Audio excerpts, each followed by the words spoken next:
তুই তোকে না ডিভোর্স দিয়েছে আরো 2 বছর আগে, তুই তুই আমার বাসায় কি করিস? এই নতুন কোনো কিছু ফন্দি করার চেষ্টা করতেছিস নাকি? না না, আসলে আমি তো জানতাম না এটা তোমার বাসা। আর তাছাড়া আরে তুমি চলে আসছো? শোনো, তোমাকে তো বলেই হয় নাই ও আমাদের বাসার নতুন কাজের মেয়ে। আসলে ওকে আজকেই নিয়েছি, কি আর বলবো, ও অনেক গরিব অসহায় তো তাই কাজে নিয়ে নিলাম। আসলে আমাদের বাসায় তো এমনিতে একটা কাজের লোক লাগতোই। ও, আমাদের বাসার নতুন কাজের মেয়ে না? হ্যাঁ। আচ্ছা ঠিক আছে, চলো আচ্ছা চলো আমরা বেডরুমে যাই। আচ্ছা তুই ঝাড়ু দে, আসো। এই শুনো, বসো, এখানে বসো। এই তুমি আসলে বুঝো না কিছু, বুঝছো? যারে তারে তুমি বাসার জন্য কাজের মেয়ে হিসেবে রাখিয়া দাও। শুনো, মেয়েটাকে আমার কেমন জানি সন্দেহ মনে হচ্ছে, এই মেয়েটাকে চোর চোর মনে হচ্ছে।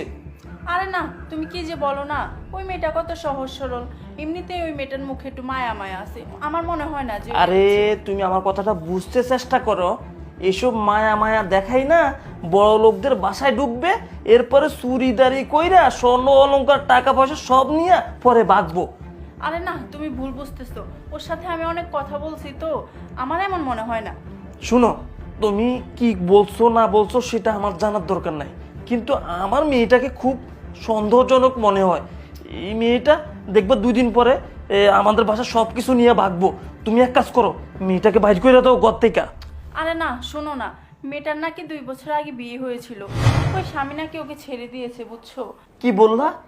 ওই মেয়ের বিয়ে হয়েছে আবার ডিভোর্সও হয়ে গেছে? হ্যাঁ। তার মানে তোমার কাছে সব কিছু স্বীকার করছে? শুনো, তোমাকে আগে বলছিলাম মেয়েটা যে খারাপ হবে। ডিভোর্সি মেয়েরা কোনোদিনও ভালো হতে পারে না, আর সেই মেয়েকে তুমি রাখছো আমার বাসার কাজে মেয়ে।